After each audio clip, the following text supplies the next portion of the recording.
Minister doctor Jaishankar इस वक्त Qatar में मौजूद हैं to talk on global peace. जी हाँ, आप बिल्कुल ठीक सुन रहे हैं। इंडिया के foreign affair minister doctor Jaishankar को दोहा फोरम पर बुलाया गया है ग्लोबल पीस पर बात करने के लिए, जो कि अपने आप में एक बहुत बड़ी बात है। लेकिन अफसोस के साथ कहना पड़ रहा है कि पाकिस्तान इसका हिस्सा नहीं है, पाकिस्तान को नहीं बुलाया गया। क्या वजह है कि पाकिस्तान को क्यों नहीं बुलाया गया?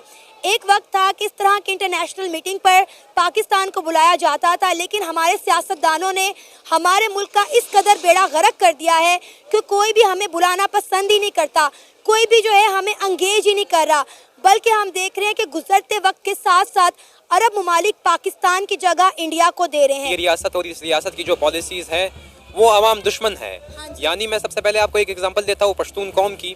पश्तून कौम गुज़श्ता 76 सालों से इस मुल्क में चक्के की आटी की तरह पिस रहे हैं। बलूचिस्तान में आप देख लें, बलोच आवाम आप देख लें, इनफोर्स डिसअपेरेंस मतलब एक बहुत अनएथिकल और एक पॉलिटिकल इशू है जिसको एक सेंसिबल वे के साथ डील नहीं किया जा रहा है।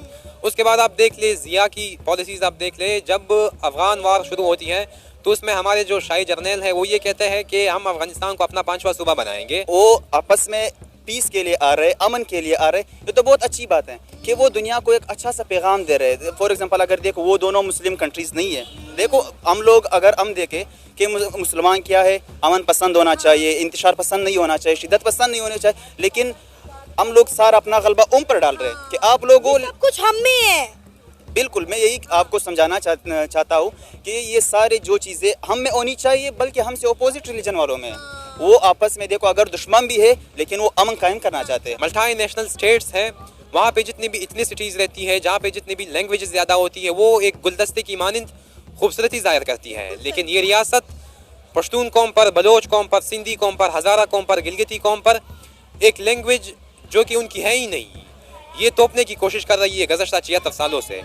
ये तोपना तो अलग बात है, और उसके बाद जो इंडिजिनस लैंग्वेजेस है, जो इंडिजिनस कल्चर्स है, उनको वो डिस्ट्रॉय कर रही है, स्टेट इंडोक्ट्रिनेशन कर रही है। ऐसे हालात में ना ही ये मुल्क, इस मुल्क के अवाम अपने मुल्क के साथ खड़ी है, और कंपैरेटिवली फिर आप इंडिया को देख लें, उनकी पॉलिसीज़ बहुत ब्रॉड है। वो ट्रेड करती है, वो इंपोर्ट एक्सपोर्ट्स करती है, वो कंसिस्टेंटली पॉलिसी मेकिंग करती है।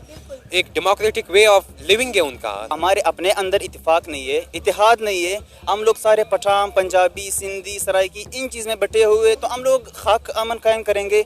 अगर फॉर एग्जांपल मैं अगर किसी पंजाबी से मिलूँ, मैं बजाते खुद पठान हूँ, तो मैं उसे नफरत करूँगा, आप लोग हमें हकूक़ नहीं दे रहे हो, वो नहीं दे रहे हो, ये नहीं दे रहे हो। तो ये चंद चीज़ें हैं जो ना हमें सुकून कायम करने दे रही है बल्कि हमारे कंट्री को बहुत ज़्यादा साथियों, कतर जैसा देश जो कि दुनिया में मीडिएटर का काम भी बहुत ही ज़्यादा करता है, वो जब भी किसी दो देश में जिसके बीच में झगड़ा चल रहा हो, युद्ध चल रहा हो, उन दो देशों के बीच में मध्यस्थता का काम कतर बहुत ही अच्छा करता है।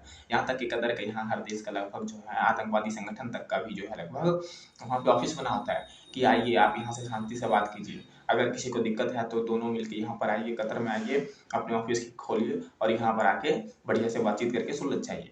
और वहीं जब कतर में इस तरह की बातें चलती है, विश्व शांति की बातें हमेशा चलती है पर कभी होती नहीं है। अभी ही देखिए कैसे विश्व शांति की बात चल रही है कतर में, लेकिन दुनिया में इतने देशों में युद्ध चल रहा है। अभी एक देश में हम सुनते हैं कि अगर यूक्रेन में थोड़े दिन के लिए युद्ध थम गया है तो उधर सीरिया में होने लग जाता है, कभी इजराइल इधर उधर होने लगता है।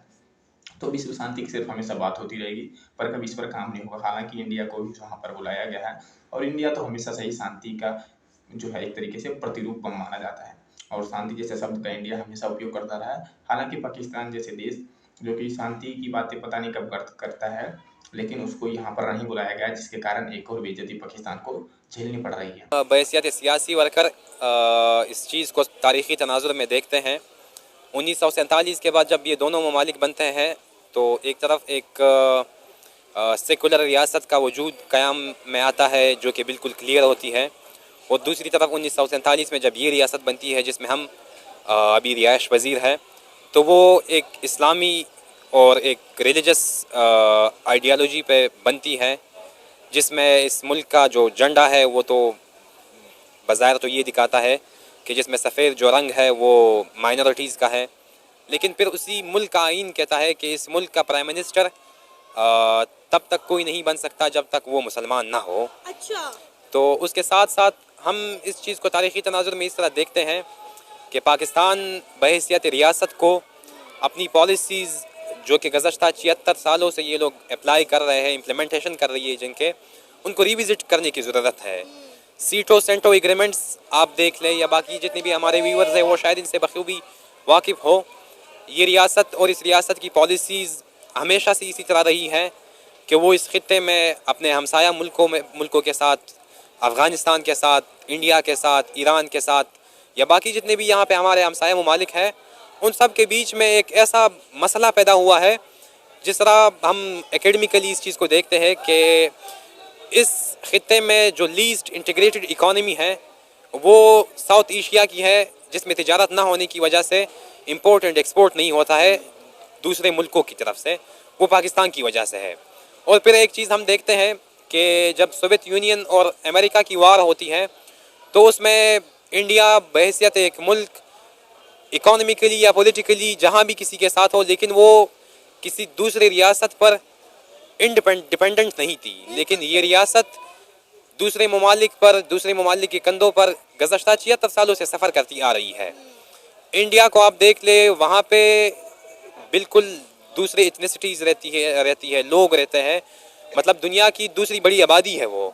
इंडिया इस वक्त अभी दुनिया की 5 बड़ी इकोनॉमीज़ में है, लेकिन पाकिस्तान इस वक्त 3rd वर्ल्ड कंट्रीज़ में फॉल करता है, पॉलिटिकली इनस्टेबल है, सोशली बैंकरप्ट है, इकोनॉमिकली डिफ़ॉल्ट है। तो एक ऐसे हालात में जहाँ पे आप तीसरे ममालिक की दुनिया में आप रहते हैं, आप ज़िंदगी गुजारते हैं, ना ही आपकी इकोनॉमी अपनी है, ना ही आप सोशली स्टेबल है, ना ही आप पॉलिटिकली स्टेबल है। ये रिजीम्स आप देख ले, ये इनडायरेक्ट मार्शल लॉज आप देख ले, जिस तरह की ये लोग आइन साजी कर रहे हैं इस मुल्क में, तो एक ऐसे हालात में जहाँ पे अमन के लिए कोई कॉन्फ्रेंस बुलाई जा रही हो, तो मेरा ख्याल नहीं है कि पाकिस्तान को उन्हें बुलाना चाहिए। ठीक है सर, मैं एग्री करती हूँ कि पाकिस्तान को बुलाना नहीं बनता, क्योंकि हमारे मुल्क में इस वक्त एक तो सियासी इस्तेकाम नहीं है, लेकिन उसके साथ साथ हमारे मुल्क में खुद अमन नहीं है। जब यहाँ पर जो है हमारी आवाम बेचैन बेताब रहेगी, रोटी के लिए लड़ेगी, मरेगी, खुदकुशियाँ करेगी, और सियासत की वजह से हमारे मुल्क का बेड़ा गर्क हो गया है।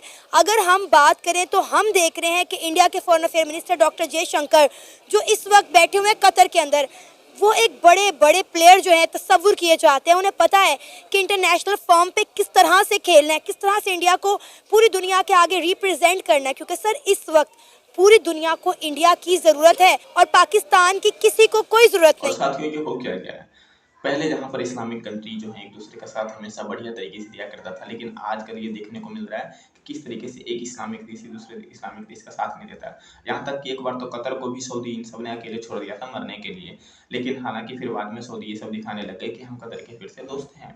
यही चलता है साथियों इंटरनेशनल पॉलिटिक्स में कि कोई किसी का जब जहाँ अपना फायदा दिखता है वो वहीं पे जाता है।